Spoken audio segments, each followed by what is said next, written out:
Buenas noches. En esta ocasión vamos a ver un poquito sobre funciones en Python, de qué manera pues se crean, eh, cómo se utilizan mm, y su utilidad pues en la forma como permiten resumir los programas que ejecutan tareas, alguna tarea matemática. Entonces vamos a empezar acá con la presentación en RISE. Bueno, aquí se me copió otro. Aquí corremos este y mm, bueno, entonces entre las entregas que queremos hacer es los conceptos de función, cómo se crean matrices, la longitud de vectores, cómo se calcula la longitud de vectores o el número de componentes de un vector, sobre el ciclo para y los ciclos paras anidados, el ciclo condicional y el producto escalar mm, como elementos necesarios para ciertos métodos numéricos que solucionan problemas en ingeniería. Eh, las funciones en Python y en cualquier lenguaje de programación son estructuras esenciales de código. Entonces, en realidad, ellas van a permitir sintetizar el programa y además nos dan la funcionalidad de que eh, esas funciones, generalmente ejecutan tareas que dentro de un mismo programa se realizan varias veces. Entonces, el que una tarea que se ejecuta varias veces se deje consignada en una función hace que cada vez no tengamos que escribir el código para cada vez que se vaya a realizar la tarea, sino llamar a la función para ejecutar dicha tarea cada vez que se requiera. Así no tendremos que escribir el código nuevamente, sino simplemente llamar a la función que ya tiene el código para la tarea respectiva. Una función es también un grupo de instrucciones que constituyen una unidad lógica del programa y resuelven un problema concreto. Y esta guía muestra qué es una función, cuál es la estructura de una función en Python y cómo utilizarla para ciertas aplicaciones. Entonces veremos qué son las funciones en Python, cómo definirlas, cómo usarlas dentro de este lenguaje, la sentencia return que tiene que ver, que vamos a ver que en definitiva esa sentencia o ese código nos permite que la función nos entregue el producto de lo que ella realiza, de la tarea que ella realiza. La sentencia return nos permite obtener el resultado de la función, de lo que ella eh, transforma mm, o ejecuta. Veremos también los parámetros de funciones, que en definitiva los parámetros van a ser unas variables que asumen valores que la función transforma. En realidad los parámetros son el análogo a las variables independientes de una función en términos del cálculo, por ejemplo. Y vamos también a ver algo que es el ámbito y ciclo de vida de las variables.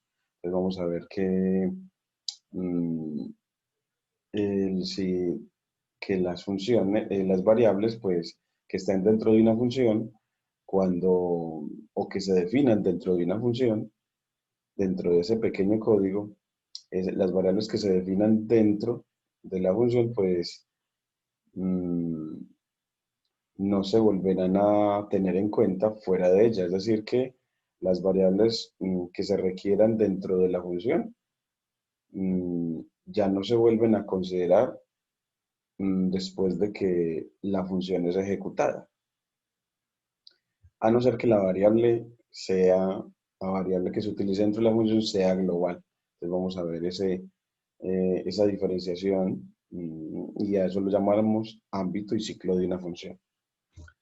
Eh, las funciones en Python constituyen entonces, como hemos dicho, unidades lógicas de programa y tienen un doble objetivo. Uno de ellos es dividir y organizar el código en partes más sencillas. Esa es una de las grandes potencialidades del concepto de función, que dividen todo el programa en partes muy simples y fáciles de manejar. Y la otra es que encapsula el código que se repite a lo largo de un programa para ser reutilizado. Entonces, lo que se vaya a utilizar varias veces, dejémoslo en una función para no tenerlo que escribir varias veces cada vez que se vaya a necesitar. Python define de fábrica un conjunto de funciones que podemos utilizar directamente en nuestras aplicaciones. Por ejemplo, la función len, que nos da la longitud del vector, las funciones trigonométricas como coseno, seno, son funciones que ciertas librerías ya traen por defecto en Python. Algunas de ellas, bueno, pues también las vemos en otros tutoriales de Python. Y como les decía, la función len, que nos permite obtener el número de elementos de un objeto contenedor. Ese objeto contenedor en Python puede ser una lista, una tupla, un diccionario o un conjunto. Sí, en realidad en Python hay muchas entidades y estas entidades las trabajan aquí en general como bajo la categoría de objeto contenedor. Y esa función len nos da el número de elementos que que el objeto contenedor tenga. También hemos visto la función print, que nos muestra por consola o por la línea de salida un texto o el valor de una variable. Esas son funciones entonces por defecto. Sin embargo, mm, el programador puede definir funciones propias para estructurar el código de manera que sea más legible y para reutilizar aquellas partes que se repiten a lo largo de la aplicación. Eso lo vamos a utilizar, por ejemplo, con métodos como el método métodos para hallar el cero de funciones, en los que, por ejemplo, la función de búsqueda o localización de ceros se va a reutilizar muchas veces. Eso vamos a ver entonces que entonces este concepto va a ser muy importante ahí. Eh, es una tarea pues fundamental a medida que va creciendo el número de líneas del programa, el crear funciones. La idea la puedes observar en esta imagen y es que así es como la estructura general de una función en Python. Tenemos una palabra reservada def, un identificador que el usuario se lo pone, puede poner mi función o función elevar al cuadrado. Entonces que el identificador no tenga espacios. No tenga espacios puede ser simplemente para separar palabras, así con un subguión. Tiene unos paréntesis y dentro de ellos van los parámetros de la función y finaliza el encabezado con dos puntos. Y siguen un bloque de instrucciones que son las tareas mm, que la función va a realizar. En general, esta es la estructura entonces de una función. En definitiva, ella, en un programa que tiene muchas instrucciones, eh, esas instrucciones se pueden como aglomerar en funciones. Es como que la propuesta de este gráfico es ver, hombre, pues si tengo una lista de muchas instrucciones dentro de un programa 1, yo puedo generar bloques de instrucciones o condensar bloques de instrucciones en una función. De tal manera que ya en un programa 2, pues tenga en la primera, en la primera función tres instrucciones aglomeradas, en otra función la cuarta, en otra función de las 5 a las 7, de tal manera que en 3 funciones tengo ya aglomeradas 3, 4, 7 instrucciones. Y así nos quedaría un programa que lo único que tiene son 3 funciones. 3 funciones en definitiva. En principio, un programa es una secuencia ordenada de instrucciones que se ejecuta una a continuación de la otra. Y sin embargo, cuando se utilizan funciones, puedes agrupar parte de esas instrucciones como una unidad más pequeña que ejecuta dichas instrucciones y suele devolver un resultado. Así uno entendería una función entonces como una máquina que le entran unos valores que asumen los parámetros y sale un resultado mm, de esos valores que entran, luego de la transformación que ejerce la función. En el siguiente apartado se muestra cómo definir una función en Python. Miren que aquí tendríamos una palabra reservada def, esa siempre la vamos a escribir, un identificador que es el nombre que ese sí nosotros tenemos la libertad de dárselo para la función, unos paréntesis, una finalización con 2 puntos en el encabezado y una lista de parámetros y un bloque de instrucciones o cuerpo de la función y un return que va a ser la palabra reservada en la que significa entrégueme el valor de salida. Esa es como la estructura general. Y para definir una función en Python se utiliza pues esa palabra reservada def. Después viene un identificador o nombre de la función, que es el que utilizaremos para invocar a la función cada vez que queramos que se ejecute. Después del nombre hay que incluir unos paréntesis y una lista de parámetros que van a ser las variables independientes de la función.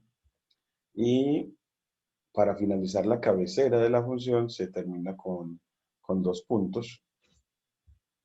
Y tras los 2 puntos se incluye un cuerpo de la función con un sagrado que generalmente es de cuartos pasos. En Python esa es la manera de indicarle que hasta dónde va el cuerpo de la función, y es que todos los que están en el cuerpo están a 4 espacios del inicio de cada línea en el programa, a 4 espacios.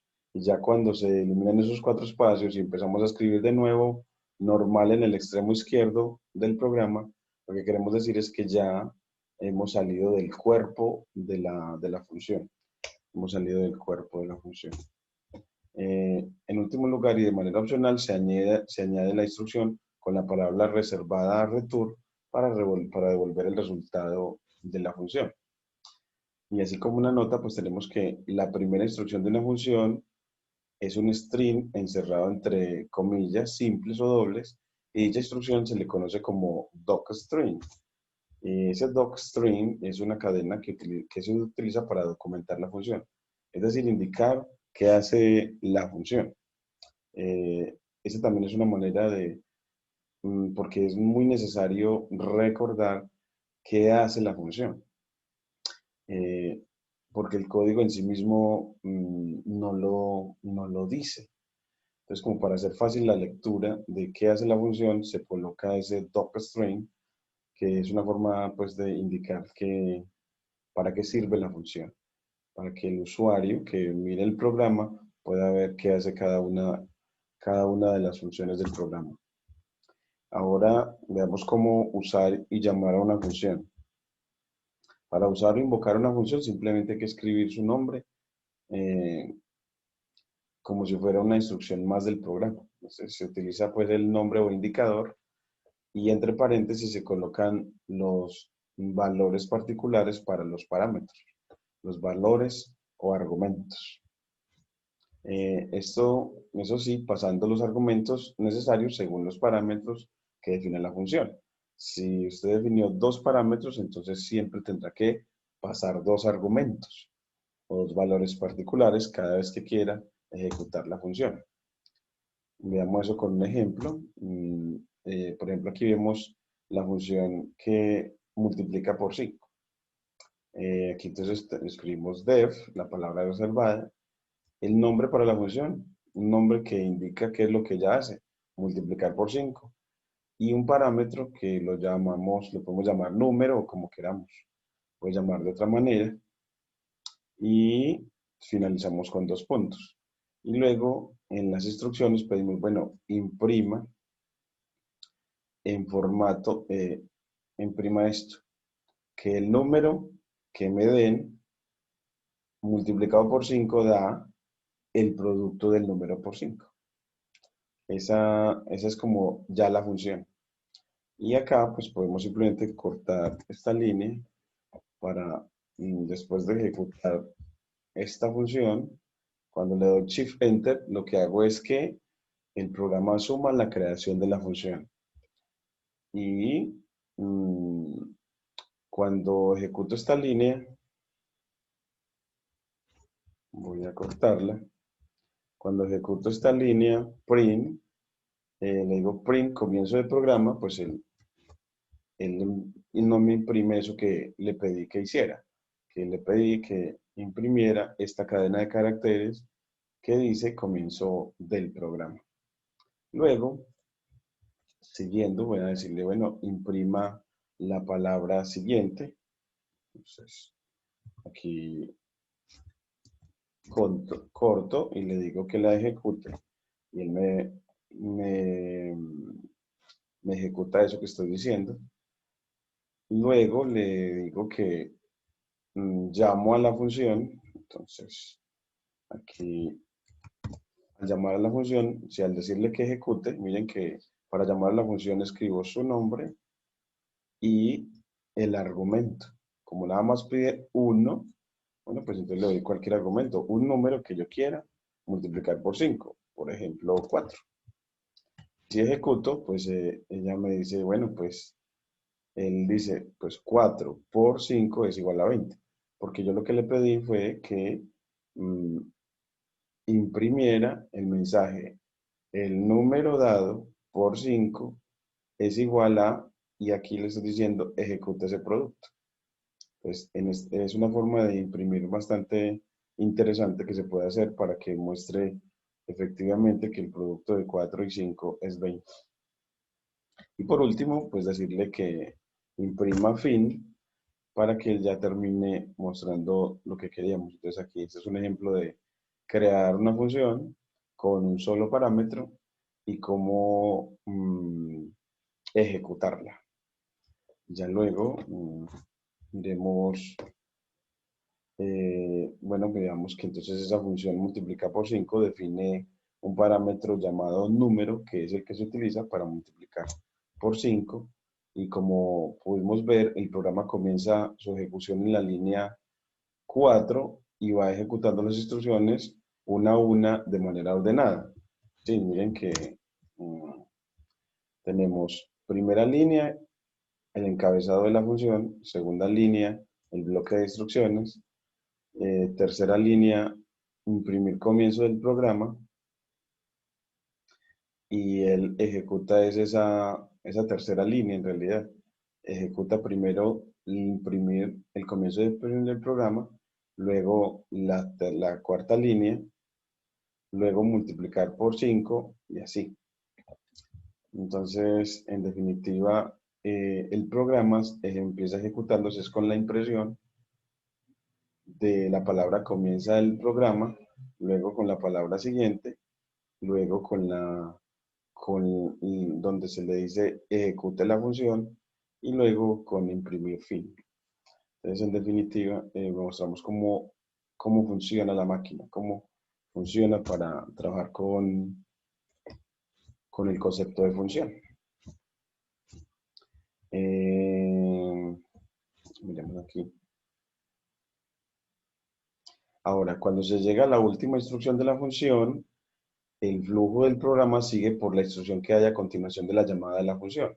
Es decir, que cuando el programa termina de ejecutar el bloque de instrucciones de la función, el programa vuelve a la siguiente línea después de la línea que llamó a la función.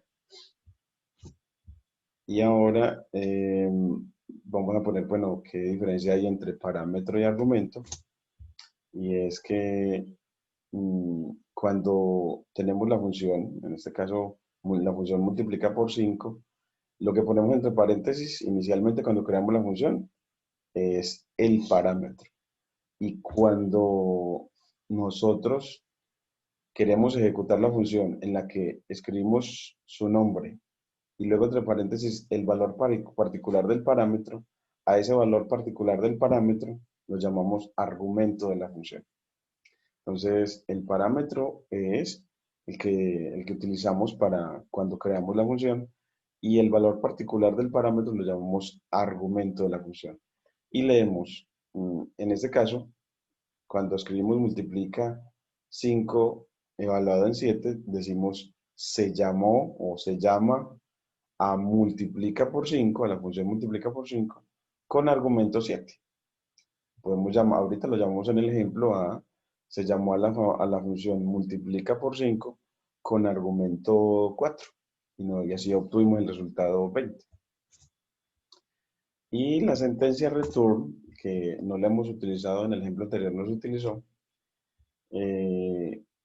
Así vemos de que no siempre hay que ponerla, pero anteriormente se indicaba que cuando acaba la última instrucción de un flujo, el flujo del programa continúa con la instrucción que sigue a la llamada de la función. Ahora, hay una excepción y es usar la sentencia return.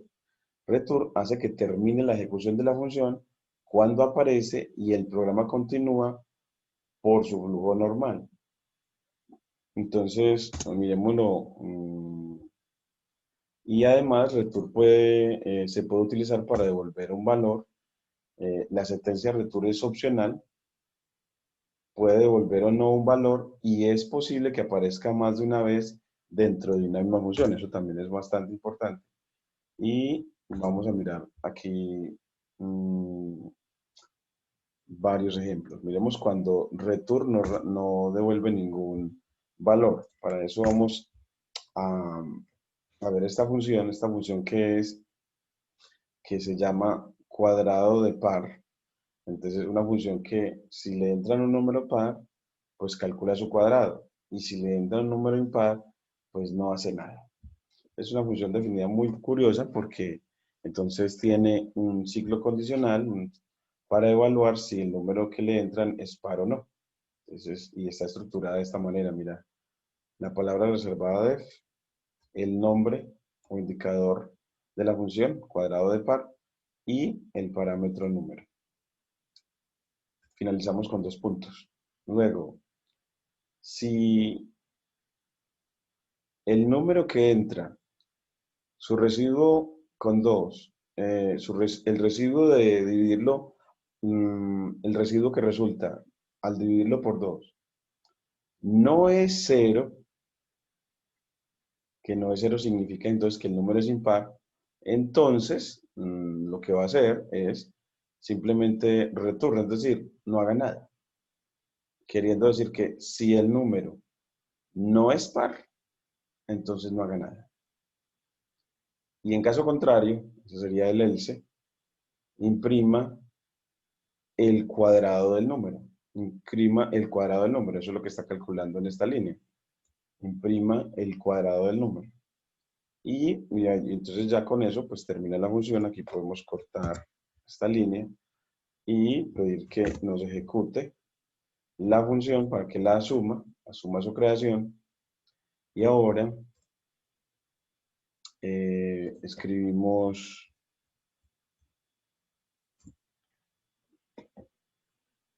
llamamos a esta función evaluándola, por ejemplo, en 5. Vamos a borrar todo lo demás. Y entonces así estamos ejecutando la función con argumento 5. En este caso, pues como es primo, miren que no devuelve nada. Perdón, como es impar. Y si es 6, que es par, pues me devuelve el 36. Entonces así no ve que con la palabra return uno puede pedirle que simplemente termine la ejecución de la función y siga con lo demás. Y siga con lo demás. Eh, o en este caso, bueno, sí estaba muy buena. Y así podemos mirar que funciona según lo que vimos anteriormente. Y es eh, que uno, con esta opción, la sentencia return, que es opcional, puede devolver o no un valor y es posible que aparezca más de una vez. Aquí la pusimos a que aparezca solamente una vez, en este primer ejemplo, y a que no devuelva ningún valor con la sentencia return. Ahí le dijimos no retorne nada. Y en la siguiente, vamos a ver en el siguiente ejemplo que podemos utilizar return varias veces. Ahora, miren, varias veces con una función que la vamos a llamar spar, que lo que va a hacer es, esta manera de definir la función, miren que yo debo dejar, miren, uno, 2, 3, 4 espacios para empezar a escribir el cuerpo de la función. Aquí voy a borrar estos. Y, y después de un ciclo condicional, en que está el sí, después de él, también debo dejar otros 4 espacios. Miren que he dejado uno, 2, 3, 4 espacios. Es decir, que después de crear una función, en el cuerpo de la función debes dejar 4 espacios de sangría.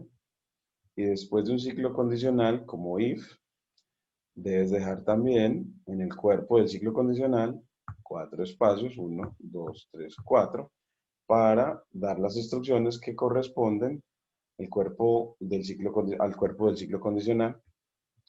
Y para la otra opción del ciclo condicional, también eh, debes de alinearlo con el sí. En este caso, mira que lo alineo y dejar después del else, después de esa opción, también 4 espacios. De tal manera que miren que esta función llamada spar toma un número, tiene un parámetro, el parámetro número y miren que lo que hace es, si ese número, su residuo de dividirlo por 2 es 0, es decir, si el número es par, retorne true, es decir, diga que es verdadero, o sea, indíqueme que el número dado sí es par. Y si no, el else, y si no, pues retorne false, retorne que falso, que, queriendo decir de que el número es impar. Recordemos que el operador porcentaje es para de dos números dados, en este caso este número, que es el argumento de la función y el 2 me va a devolver el residuo de la división entre ellos, el residuo de la división entre ellos, en este caso la división entre número y 2 y que el residuo de la división entre un número y 2 siempre me indica si el número es par o no. Si el residuo de la división entre el número y 2 es cero, el número es par, y si el residuo de la división entre el número y 2 es uno, el número es impar. Es así, miremos cómo ejecutamos esta función. Eh, vamos a, decimos pues, si escribimos el nombre de la función y dónde la vamos a evaluar, si la evaluamos en 2, mire que nos da true, y si la evaluamos en 3, nos da false. Si la evaluamos en 5, nos da false. Y si la evaluamos en 6, nos da true. Y diciéndonos, indicándonos si el número dado es par o impar. Es así, vemos la utilización de el return varias veces dentro de una misma función. Eh, Ahora vemos otra opción, es devolver más de un valor con return en Python. Entonces ya ahora vamos a ver es cuando una función no me entrega un único valor o un único resultado, sino que me puede entregar varios. Entonces, en Python es posible pues devolver más de un valor con una sola sentencia return. Entonces, por defecto, con return se puede devolver una tupla de valores. O sea que yo le puedo pedir que me entregue varios valores o simplemente que me entregue un valor, pero que en realidad es una tupla, o sea, un conglomerado de valores agrupados en un objeto llamado tupla. Que acuérdate que para nosotros una tupla es una lista de, de objetos delimitados con paréntesis. Un ejemplo sería la siguiente, la función elevar al cuadrado y al cubo. Esa función devuelve el cuadrado y el cubo de cualquier número que se le entre. Miren una así, definimos la función así. Otra vez, el nombre reservado def, el nombre de la función, cuadrado y cubo, entre paréntesis, el argumento, el parámetro para la función, y finalizamos el encabezado con 2 puntos. Y decimos, retorne, entréguenos el cuadrado del número, coma, el cubo de él. Esto no tiene que ser que se deje espacios. Esto puede quitarse estos espacios. Podemos quitar estos espacios y ejecutar la función. Aquí ya la creó y ahora vamos a evaluarla en puntos que queramos. Entonces, llamamos, esta es una manera de hacerlo es, llamamos a la función cuadrado y cubo y la evaluamos en 2. Bueno, entonces nos da una tupla, un par ordenado que está compuesto por el cuadrado y el cubo del número. Entonces así, lo que salió de la función fueron 2 valores, pero en realidad un objeto llamado tupla. Entonces lo puedes ver como lo que salió fueron 2 valores o que lo que salió fue un solo objeto que tiene 2 números, compuesto por 2 números. Es un objeto llamado tupla o par ordenado. Otra novedad muy bonita es que uno puede separar esa tupla diciendo, bueno, yo quiero el cuadrado, coma, el cubo, igual a, y decirle que ejecute. Cuando él ejecuta en cuadrado, en cuadrado, guarda el primer número y en el cubo guarda el segundo que la función entrega, el segundo elemento de la tupla. Y si lo quieres ver, pues bueno, pues yo quiero ver el cuadrado que obtuvo. Entonces, el cuadrado lo escribimos bien para que no haya error de nombre. Y nos da efectivamente el 4. Y si quiero ver el cubo, entonces le pido que me muestre el cubo. Esta es una manera de separar elementos de una tupla. Entonces yo simplemente hago que esa tupla, en este caso la función evaluada en 2, ese par ordenado, lo igualo a 2 valores separados con coma, 2 variables separadas con coma. Bueno, aquí ya los ejecuté por partes. Sin embargo, se puede usar otra técnica devolviendo los diferentes resultados en una lista. Entonces, esa es una manera también, una alternativa muy interesante de entregar los resultados de una función. Miremoslo en el ejemplo y es, defino la función, la tabla del, como la tabla del 7, como en la escuela, como la tabla del 7. ¿Y dónde voy a guardar los resultados de la tabla del 7? Es decir, 7 por 1, el resultado de multiplicar a 7 por 1, a 7 por 2, a 7 por 3, a 7 por 4, a esos resultados, ¿dónde los voy a guardar? Entonces, creo la variable resultados que los voy a guardar en una lista. Les digo, igual a corchetes para decir que cree una lista en principio vacía. Es así, ya he definido a la variable resultados como un objeto que va a ser una lista que me va a permitir guardar todos los resultados obtenidos en esta función tabla del. Ahora, con el ciclo para, que me permite que la variable i se mueva en un rango de 0 a 10, pues voy a obtener, voy a poder calcular cuando I valga 0, el producto de el número que me entren por 0. Y eso lo va a guardar en una de las componentes del vector de resultados.